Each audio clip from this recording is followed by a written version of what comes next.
নমস্কাৰ, আপোনালোক সকলোকে মোৰ ইউটিউব চেনেল আছাম এক্সাম কৰ্ণাৰলৈ স্বাগতম জনাইছোঁ। এইচএছ পাছ কৰাৰ পিছত এতিয়া আপোনালোকে মাইগ্ৰেশ্যন চাৰ্টিফিকেট এপ্লাই কৰিব পাৰিব। কেনেকৈ মাইগ্ৰেশ্যন চাৰ্টিফিকেট এপ্লাই কৰিব সেই বিষয়ে মই আপোনালোকক এই ভিডিঅ'ৰ যোগেদি জনাম। তেন্তে আহকচোন ভিডিঅ'টো আৰম্ভ কৰোঁ।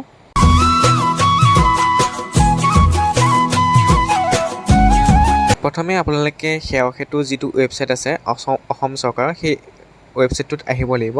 তাত আপোনালোকে সেৱা সেতুত গৈ পেলাই প্ৰথমে চাৰ্চ কৰিব লাগিব। ইয়াত আপোনালোকে চিটিজেন ছাৰ্ভিচত চাৰ্চ কৰিব। যিটো চাৰ্চ দেখিছে তাতে চাৰ্চ কৰিব মাইগ্ৰেশ্যন চাৰ্টিফিকেট বুলি চাৰ্চ কৰিব। চাৰ্চ কৰাৰ পিছত আপোনালোকৰ সন্মুখত এনেকৈ আহিব ইছুৱেঞ্চ অফ মাইগ্ৰেশ্যন চাৰ্টিফিকেট সেৱা আৰু migration certificate Assam higher secondary. যিহেতু মই আছাম হায়াৰ ছেকেণ্ডেৰীৰ কাৰণে দেখুৱাম, গতিকে আপোনালোকে স্কুল এডুকেশ্যন প্ৰচিড দেখিছে migration certificate Assam higher secondary, তাত ক্লিক কৰিব। ক্লিক কৰাৰ পিছতে migration certificate Assam higher secondary guideline দিছে আৰু ৰিকুৱাৰমেণ্ট দিছে। গাইডলাইনখিনি আপোনালোকে ভালদৰে পঢ়ি ল'ব। কি লাগিব কি নালাগিব সকলো তেওঁলোকে উল্লেখ কৰিছে, আপোনালোকে ভালদৰে পঢ়ি ল'ব। আৰু ৰিকুৱাৰমেণ্টখিনি ইয়াত কৈছে passport size photograph, applicant signature, HS registration certificate, এইচএছৰ ফাইনেল ইয়াৰ মাৰ্কশ্বিট।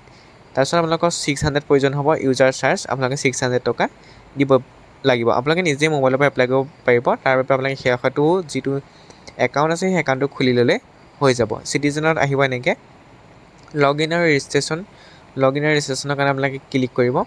যদি আপোনালোকৰ একাউণ্ট আছে তেতিয়াহ'লে লগ ইন কৰি আপোনালোকে প্ৰচিড কৰিব পাৰিব। যদি নাই তেতিয়াহ'লে আপোনালোকে new user sign up মেহি pressure তাত আপোনালোকে ক্লিক কৰিব। ইয়াত ক্লিক কৰাৰ পিছত প্ৰথম মোবাইল নম্বৰ দিবলৈ আহিব, জেনেৰেট OTP কৰিব। OTP কৰাৰ পিছত ইউজাৰ নেম দিব, ইউজাৰ নেমটো কনফাৰ্ম কৰিব।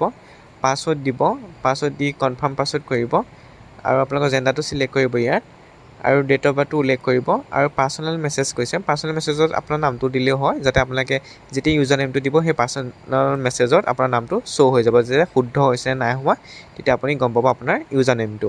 তেনেকৈ দি আপোনালোকে গোটেইখিনি কমপ্লিট কৰি আপোনালোকৰ যিটো প্ৰমাণত আপোনালোকে চাইন আপ কৰি একাউণ্ট খুলি ল'ব। তাৰপিছত এনেকৈ আহিব প্ৰব্ৰজন প্ৰমাণপত্ৰৰ বাবে আবেদন, ইনষ্ট্ৰাকশ্যনখিনি পঢ়ি ল'ব। ইয়াত আপোনালোকৰ ৰেজিষ্ট্ৰেশ্যন ফৰ্মেট দিছে, অৰ্থাৎ নাম্বাৰখিনি চেম্পুল দিছে।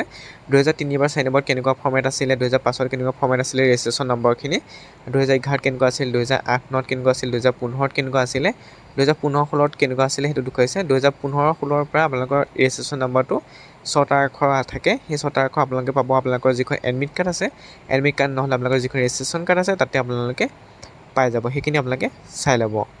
তাৰপিছত আহিলে এইখিনি আপোনালোকে পোৱাব লাগিব Assam higher secondary registration season, আপুনি কোনটো ছিজন লৈছে 22-23। আপোনাৰ এডমিট কাৰ্ডখন নহ'লে আপোনালোকৰ যিখন ৰেজিষ্ট্ৰেশ্যন কাৰ্ড তাত উল্লেখ আছে ছিজনটো চাব, 22-23 থাকিব লাগে।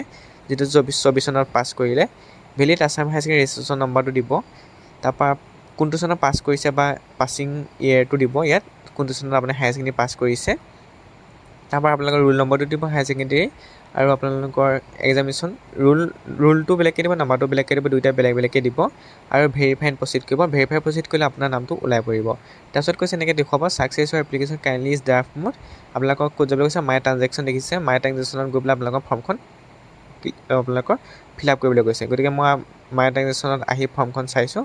ইয়াত applicant name, applicant gender, father's name, mothers name সকলো উল্লেখ থাকিব। কমপ্লিট এড্ৰেছ সম্পূৰ্ণ ঠিকনা দিব। ইয়াত আপোনালোকৰ গাঁও, চহৰ, পোষ্ট অফিচ, PS সকলো দিব।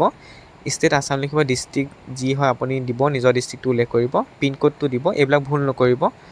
তাৰপৰা কৈছে ছেম এজ পাৰ্মানেণ্ট এড্ৰেছ, আপোনাৰ যদি সেই প্ৰেজেণ্ট এড্ৰেছ যদি পাৰ্মানেণ্ট এড্ৰেছৰ সৈতে ছেম হয়, অৰ্থাৎ পোষ্টেল এড্ৰেছটো যদি ছেম হয়, তেতিয়াহ'লে আপোনালোকে ৰাইট চিন দিব পাৰে, কাৰণ পোষ্টেল এড্ৰেছটো দিয়াৰ কাৰণ আছে, পিছত জনাম। তাৰপৰা শৈক্ষিক বিৱৰণ এইখিনি আপোনালোকে দিব, নিজে অট'মেটিক ফিল আপ হৈ যাব কোনখন কলেজত পঢ়িছে আৰু আছাম হায়াৰ ছেকেণ্ডেৰী যিবিলাক ৰোল নম্বৰ আৰু পাছিং সকলোৱে ওলাই পৰিব। যিহেতু আপুনি ভেৰিফাই কৰিব সেইখিনি অট'মেটিক ওলাই পৰিব।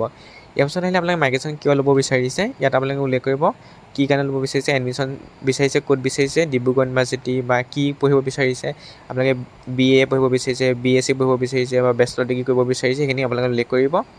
ক'ত পঢ়িব উল্লেখ কৰিছে, ইয়াত কৈছে আপোনালোকে যদি বাহিৰত পঢ়িব বিচাৰে তেতিয়াহ'লে আপোনালোকে বাহিৰত আপোনালোকে কাণ্ট্ৰিত পঢ়িব বিচাৰে তেতিয়া বাহিৰৰ কাণ্ট্ৰিৰ নাম চিলেক্ট কৰিবলৈ কৈছে। চিলেক্ট কৰি আপোনালোকে ইয়াৰ পৰা যদি বাহিৰত পঢ়িব বিচাৰিছে তেতিয়া বাহিৰৰ কাণ্ট্ৰি চিলেক্ট কৰিব পাৰে। যদি আপুনি পঢ়িব নিবিচাৰে তেতিয়াহ'লে আপুনি এইটো উকাকৈ এৰিব পাৰে, আপুনি ফিল আপ নকৰিলেও হৈ যাব।